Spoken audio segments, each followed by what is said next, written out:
Hello everyone. Good morning, good afternoon, good evening, good night to all of you watching this video. Today, we're going to talk about computer. Do you ever wonder how does computer work?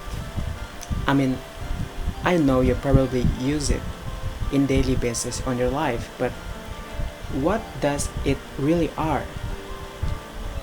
Where does it come from and what the history behind of computer? So let's begin. First of all, a computer is essentially an electronic device that processes data. Think of it as a very fast but very literal mind system.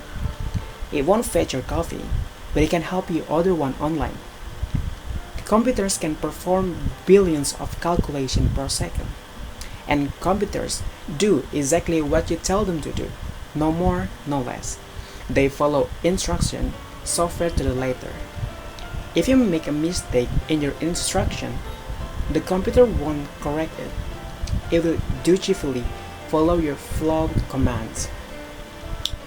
Computers excel at repetitive tasks and complex calculation, making them indispensable tools in our modern world. From running simulation for scientific research to keeping track of your daily calendar, computer can handle it all with speed and precision. Computers have come a long way since the days of the abacus.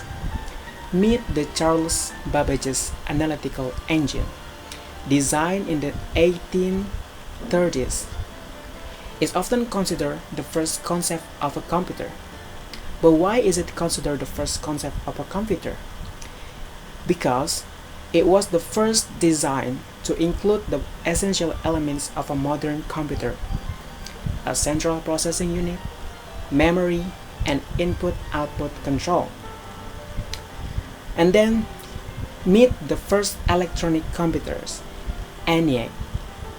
Stand for Electronic Numerical Integrator and Computer.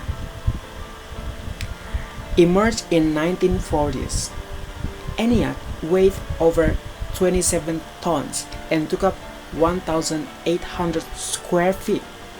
To put that into perspective, that's about the weight of 4 adult elephants and the size of a small house.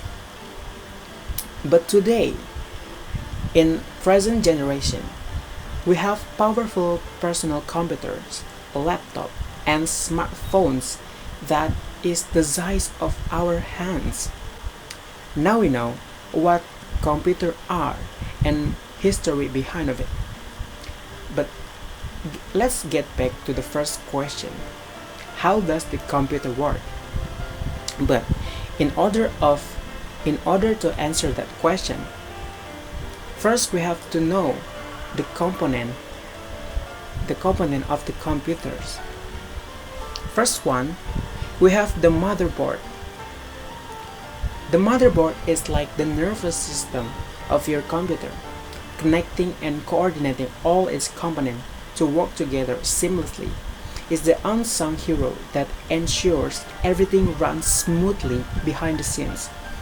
Just like a city needs roads, bridges, and power lines to function, your computer needs the motherboard to connect all its parts and make them work together.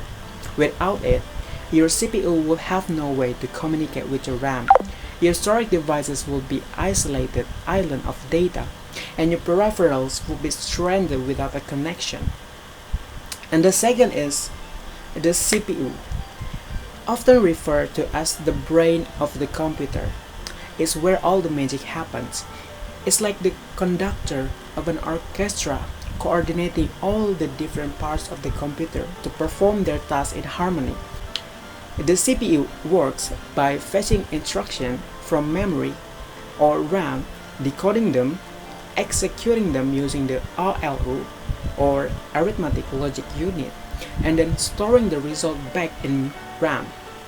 This process happens billions of times per second, allowing the computer to perform complex calculations and execute programs with lightning speed.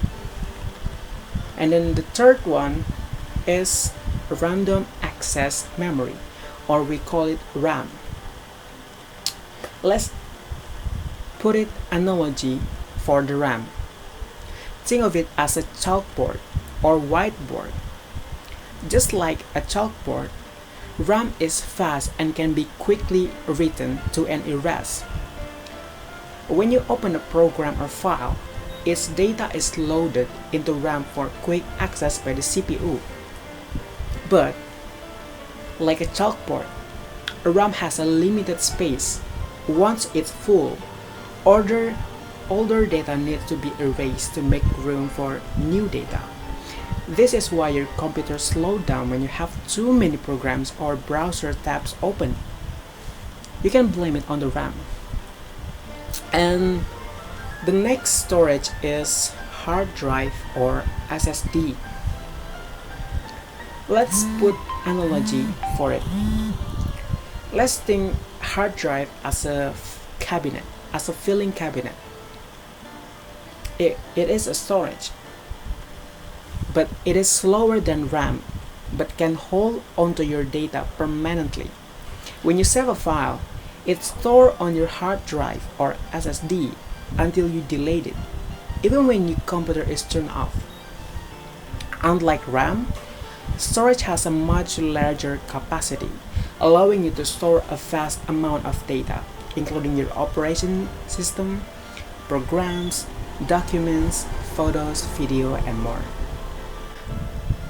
So, now we know all of the core components of the computer. How does it work?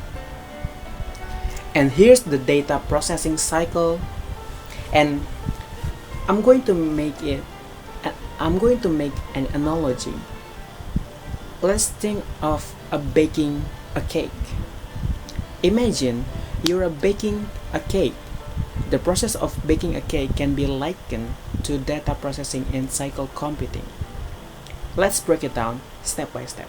First, gathering ingredients or input. Just like gathering ingredients for a cake, the first step in the data processing cycle is collecting input. Input can come from various sources, such as user input, typing on a keyboard, clicking with the mouse, sensor, or other devices. For our cake, ingredients like flour, sugar, egg, and milk are gathered. Similarly in computing, input could be text entered into a word processor, clicks on a web browser, or sensor data from a temperature gauge. And then, step mixing and baking, or processing. Once you have all your ingredients, it's time to mix them together and bake the cake. Similarly, in the processing stage of the data cycle, the computer takes the input and performs operation on it to produce the desired output. In computing, processing can involve calculation, manipulation of data, or executing commands. For example, a word processor processes input text to format it according to the user command, or a web browser processes HTML and CSS code to display a web page. And lastly, enjoying your cake or the output. After the cake has been baked, you get to enjoy the delicious result. Similarly, in the output stage of the data cycle, the processed data is presented to the user in a usable format. In computing, output can take many forms, such as displaying text or graphic on a screen, printing a document, playing audio or video, or sending data to another device.